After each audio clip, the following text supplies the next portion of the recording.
वसुदेव सुतं देवं कंसचानूरमर्दनं देवकी परमानंदं कृष्णं वंदे जगद्गुरुम्.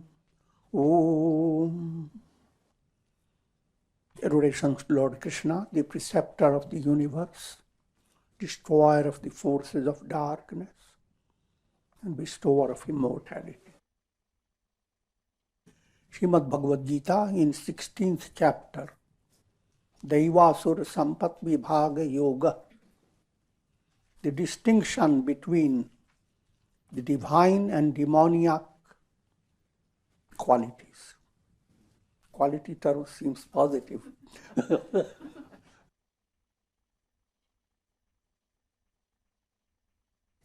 Languages are not perfect to see.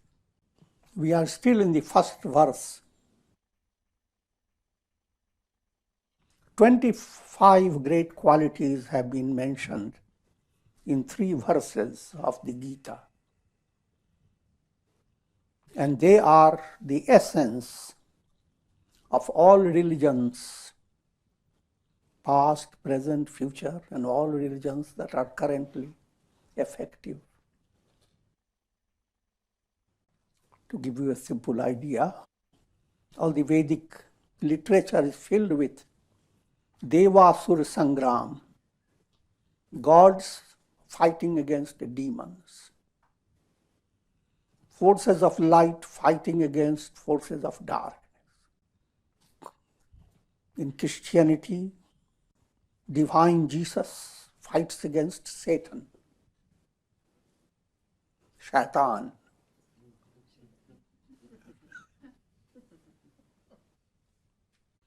In Islam, Allah fights against Iblis. In Persian, Ahur Mazd fights against Ahriman. In Mahabharata, Pandavas fight against Kauravas. In the Ramayana, Rama's army fights against Ravana. All fight going on. And where does all this fight take place? In the life of every individual. That's the purpose of life. Therefore, this statement is so elucidates.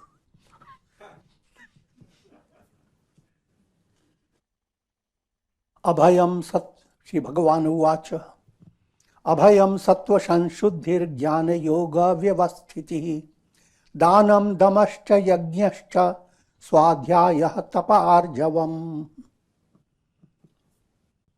The Blessed Lord said, fearlessness, Sanskrit word abhayam, purity of heart, sattva sanshuddhi, steadfastness in wisdom and yoga, jnana yoga vivasthiti, dana, charity, dhamma, control of mind and senses, yajna,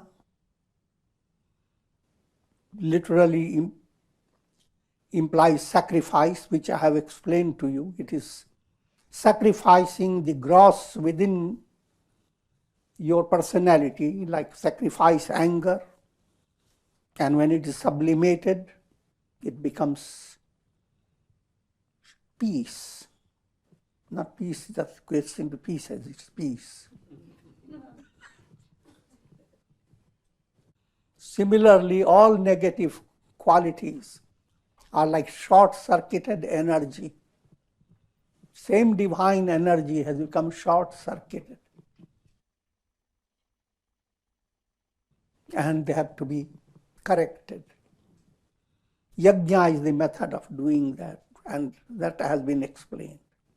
Swadhyaya, Tapa Arjavam, these 3 points which I didn't cover before, which now I am taking up. Swadhyaya. Swadhyaya literally implies a study of scriptures. Very literally, Swadhyaya, opening the pages of yourself. You are a big book. Open the pages and come to discover all about yourself.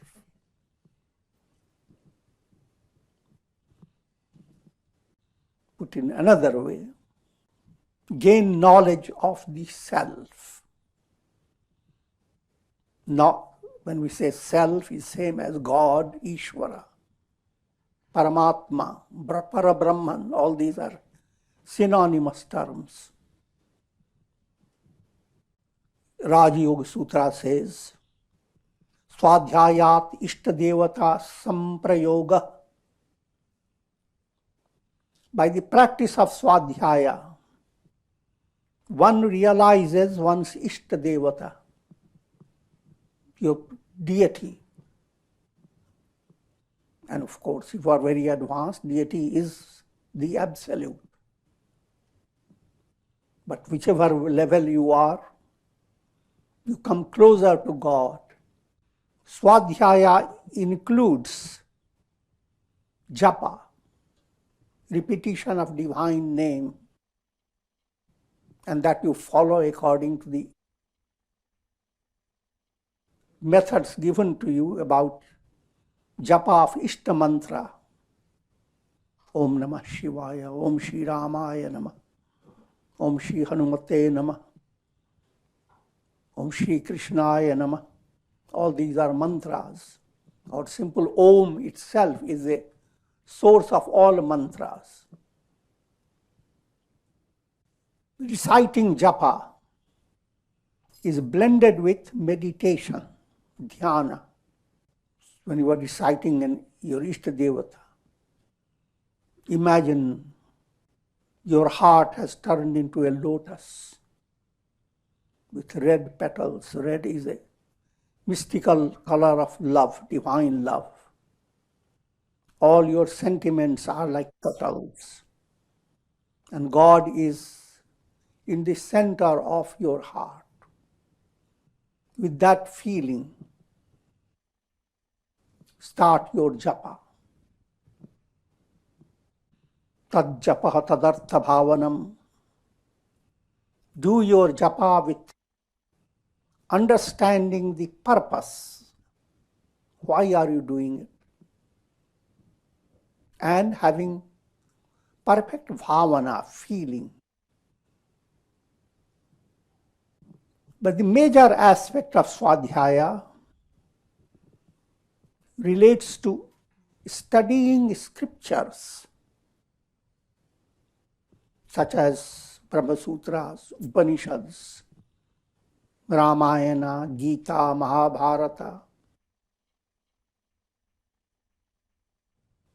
But there is a big difference between academic study of scriptures and spiritual study. In academic study, you go fast, try to memorize everything. And then you hold on to in your mind and compare and contrast. And this goes on endlessly. You are able to give eloquent lecture on how to control the senses or not to be angry. But when you are provoked, all your knowledge doesn't help you. That is not Swadhyaya. The spiritual Swadhyaya is study with the intention of assimilating the knowledge. Gaining the clarity of knowledge, that's one aspect. All scriptures teach the same truth. Brahma Satyam Jagan Mithya. Brahman alone is real. The sun alone is real, and all its illuminations are appearances. They are not real. Real is that which remains ever the same. Unreal goes on changing. All things that happen in the world of time and space are constantly changing. And they don't come in the category of spiritual reality. The reality is God, Brahman. And that is what you are. Ordinary illustration is every soul, individual soul, is like a reflected sun in a jar of water. When you look at all the reflected suns, they all shine. And from advanced point of view, they are not realities. Sun alone is real. Similarly, all souls, they play their distinctive role in the world of relativity. No two souls are alike. But the essential nature of all souls, the essential nature of all reflected suns is one sun, the absolute self. Aham Brahmasmi. The kingdom of heaven is within your heart, is within you. This form of study requires certain qualifications.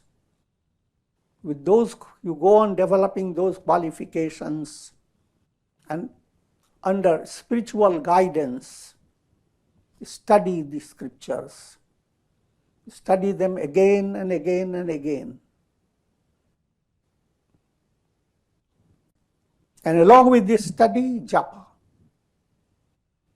And along with japa, dhyana, meditation. All these go to form swadhyaya. Next, now another point of swadhyaya you must understand. The entire world is an open book. Open if your mind is spiritually sensitive. It's closed if mind is filled with its own malas. So, if you are able to draw inspiration from the sky, how not to be tainted, from the sun, how to shine, from the ocean, how to be profound, from the mountains, how to stay unshaken in storms or catastrophic situations. Again, all these allegorical, poetic. But the idea is the whole world is a constant source of lessons. Well, the learning lessons from birds, learning lessons from your pets, learning lessons from your children. If you are a teacher, you think you are teaching others. But others are teaching you a lot. So be open-minded. And this point has been elaborated in these Hindu scriptures. Dattatreya had 24 gurus. And those gurus go to form so many aspects of the world, of the universe. Now coming to next virtue, tapas. Tapa means austerity. According to Raj Yoga, kayendriya shuddhi ashuddhi khayat tapasa. Kayendriya shuddhi, purifying your body, mind and senses, rendering pure, that requires a broad understanding. Allow your physical body to be healthy in a sattvic way, in a divine way, in a proper way, profound way. And that will require your lifestyle, the type of food you take, a certain insight into real health. And that has to be observed day by day. In observing divine virtues, there is a certain obstacle you have to face. Your mind is lolloping.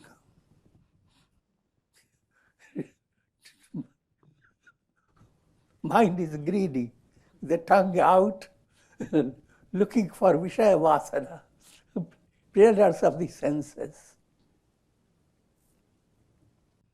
Control that tongue.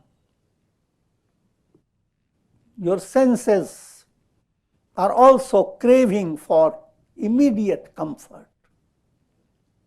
Control it. Your instinct of speech, you want to spill out something by your words, some nasty thing. Control it.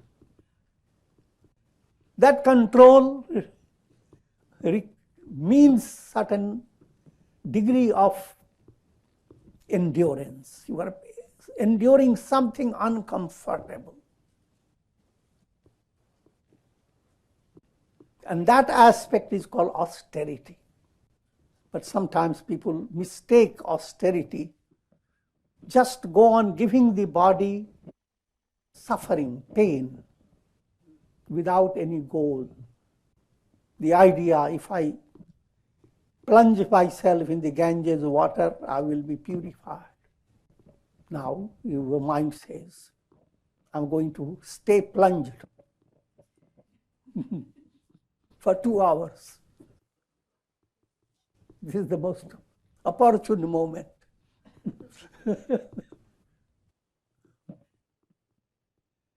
This is an austerity, but it has no purpose. You end up with having pain and rheumatic afflictions. So you have to understand the austerity and self-improvement must go together. This complement, supplement each other. And life is full of austerity. Every day you wake up, you are in bed, your mind says, duck in more in your blankets.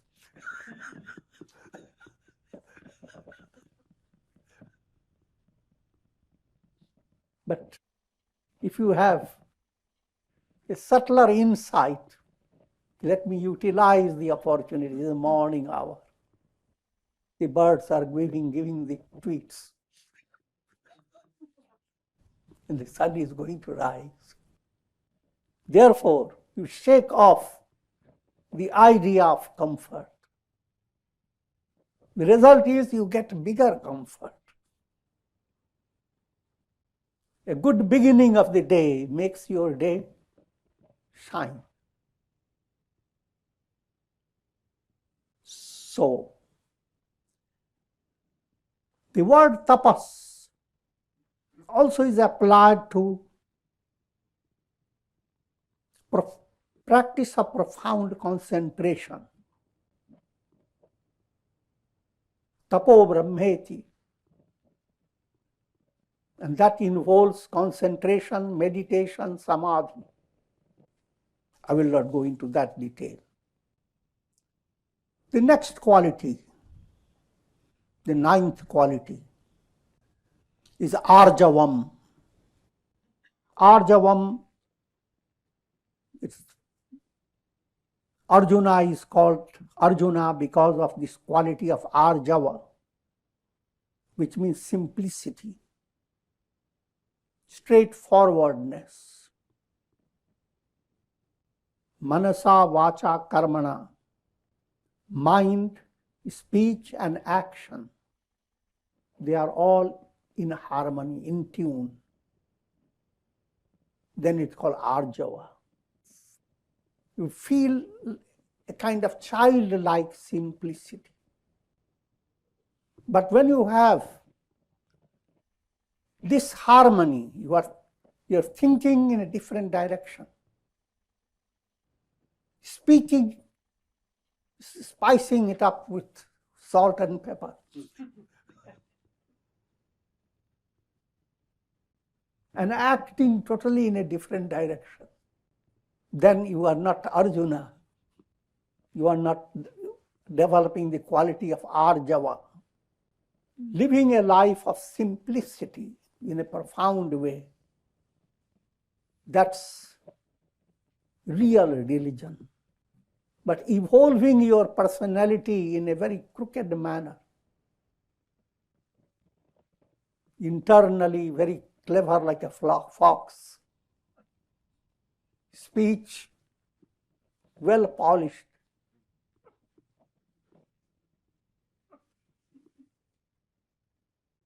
think of the parable of a fox.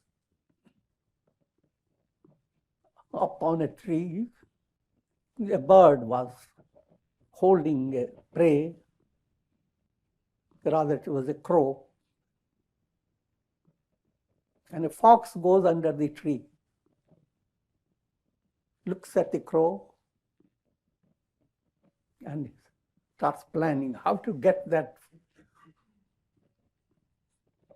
prey that bird is holding in its beaks. He says, "Oh, brother crow, how beautiful you look.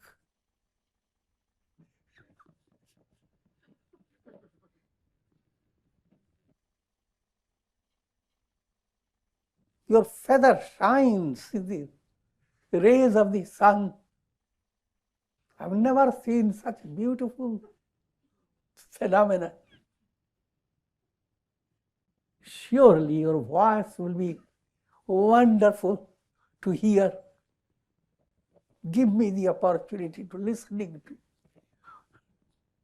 the sound that comes out of your beaks. How wonderful it will be. You will make my day." And crow falls for it, opens the beak. The prey, fish, falls down.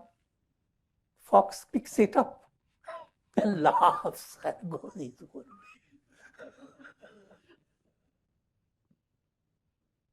That's the example of contrary to Arjavam. Now we are entering into the second verse. The second verse gives you 11 qualities.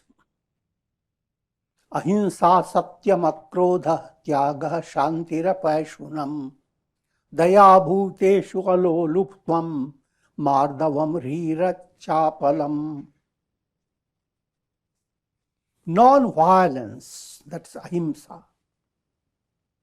Truthfulness, that's satyam. Absence of anger, akrodha. Renunciation, tyaga. Serenity of mind, shanti. Absence of fault finding nature, apaishunam. Compassion, daya. Bhuteshu aloluptvam. Rather, compassion towards all. Daya bhuteshu. Aloluptvam, non-covetousness. Mardavam, gentleness. Free, modesty. Achapalam, absence of fickle-mindedness. And let me go through each one of them. Ahimsa, paramo dharma. If you became completely established in ahimsa, ahimsa not to hurt others, just like you don't want to hurt yourself, unless you are gone out of your mind.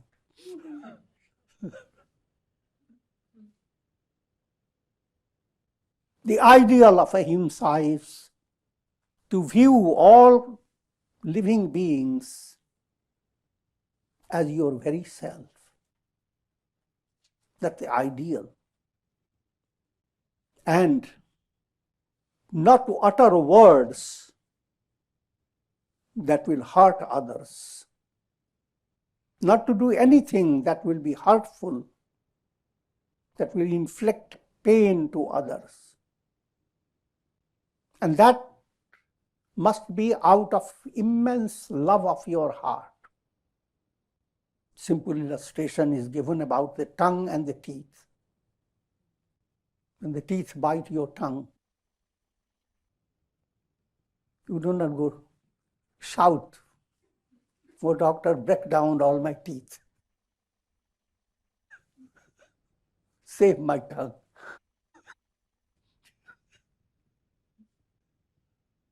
Similarly, all souls are related like tongue and teeth. And from a very broad point of view, by interrelation with different personalities and different souls, you face various challenges in life. All those challenges enable you to evolve. Just like these teeth go on chewing up mercilessly no matter what you put. And tongue goes on enjoying it. And sometimes get beaten up by the teeth. Overall, there is no bitter feeling. Living in the world, do not allow bitter feeling to stay in your heart towards anyone. And that has a magical effect for your own spiritual progress and for the upliftment of humanity. Mahatma Gandhi was a great exponent of non-violence, all sages and saints. And the developing a profound feeling of helping all life. Therefore, when we do the prayer, Sarve bhavantu sukhina, Sarve santu niramaya, may all be happy, may all be free of troubles, Sarve bhadrani pashyantu, may everyone see things with profound understanding. Your impact on others should be such that you allow others to discover their spiritual potentiality. Easily said, but that requires art. The more you have the art, greater is your spiritual progress. And it also allows you to discover the amazing power of love. Coming back to the statement I was making, Sarve bhavantu sukhina, may all be happy. Sarve santu niramaya, may all be free of troubles. Sarve bhadrani pashyantu, may all see what is good, what is truth. Ma kaschid dukha bhag bhavet, may sufferings terminate for all. People live their whole life and end up with, "Oh God, destroy my enemies. Help my friends. Save them." And that's the limit of righteousness. Practice of ahimsa creates a special mystic aura around you. anyone who is touched by that aura, his hatred becomes converted into love. There are many stories of that nature. In the stories of Lord Buddha, one person who was extremely inimical, with that inimical intention, he traveled to Buddha's satsang. Satsang was being held in a natural environment, Buddha Vihar. And all in the beginning, his mind was filled with how many nasty things he is going to say and do. But as he comes closer and closer, and he sees even the birds and the beasts are behaving in a most elegant manner, he was lost in the joy of seeing all that. And when he comes near Buddha, he just forgot all about it. This is a poetic type of description. But the idea behind all this is, whether you realize or not, developing love in your mind in a profound way, that all have God in their heart. May God allow every soul to flourish. If that type of feeling begins to develop within you, you are on the right path. You are truly religious. Ahimsa tat sannidhau vairatyaga. Animosity will not exist around you. And there is no strength greater than divine love. Next quality, satyam, truthfulness. Literally it implies speaking the truth. Also it implies conducting the truth. What you know to be right, conduct accordingly. But when you take this statement literally, there is risk of misunderstanding. Generally, people will find very crude people and terrible people. They take up the name of truth. And they hurt others by what they think they are speaking the truth. So there is a saying, Satyam vacha, Satyam vada, Priyam vada, na vada Satyam apriyam. Speak the truth, but don't be too quick. Wait. Ask yourself, the truth I am going to speak, what is the result of that truth on the person? Think of simple illustrations. A person is having a serious problem in health. The doctor controls himself and enables him to know his problem gradually. Otherwise, the very negative word suddenly spoken will create heart failure. Not only negative things, even positive things. You have won a big lottery. Your friend comes to tell you you have won a big lottery. He has to be careful. Tells you, breathe in, take some breakfast. I have some good news to tell you.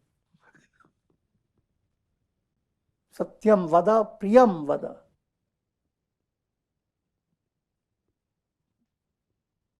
Mahabharata gives an illustration. Bhima spoke to Duryodhana. They had met together, and I'm not going to big detail.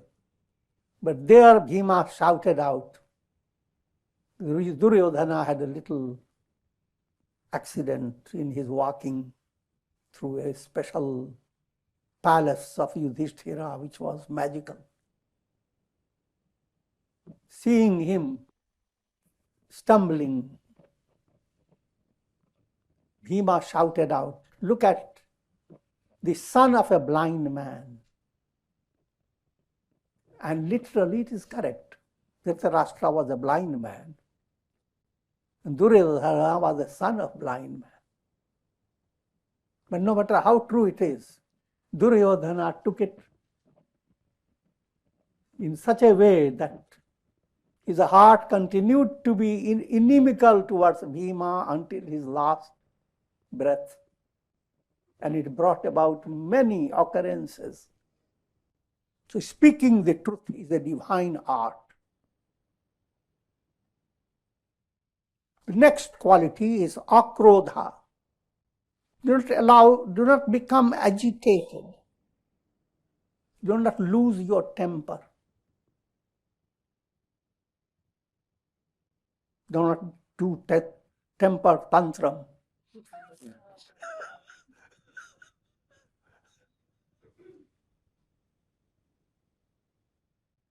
Instead of krodha, bring shanti, peace in your mind. Krodha is the negative quality. Kshama and shanti, that counteracts anger, agitation. Kshama also implies forgiveness. Forgiveness that is of a profound nature. If you forgive a person and don't forget that you have forgiven the person, that is not forgiveness.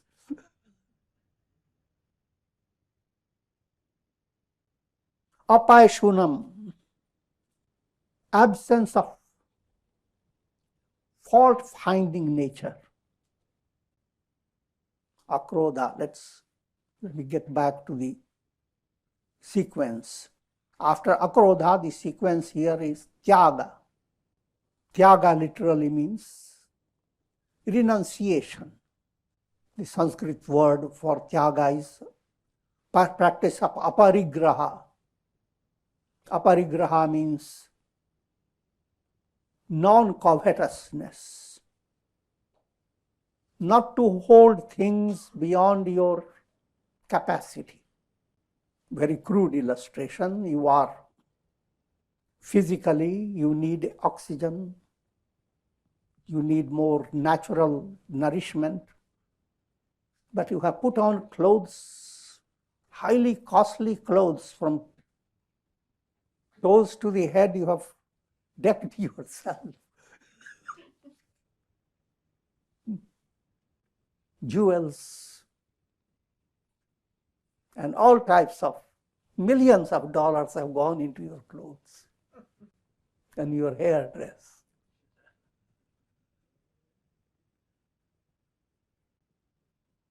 That's a crude illustration of parigraha. You want so many things around you, but you are ignoring your own simple health. Also, it implies controlling your bhoga vritti. Bhoga vritti means your mind, anything enjoyable, you just go into excess. But keep in view its effect on your personality. If it is a positive effect, nourishing, perfectly fine. Enjoy it. But if it is not nourishing, move away from it. And I will conclude with this. There are more to come.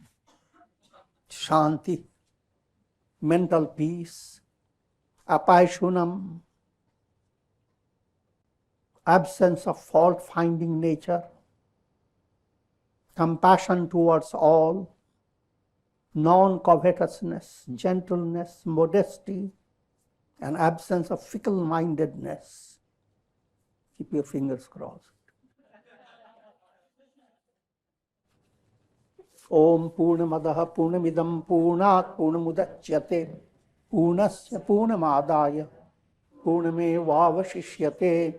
Om Shanti Shanti Shanti.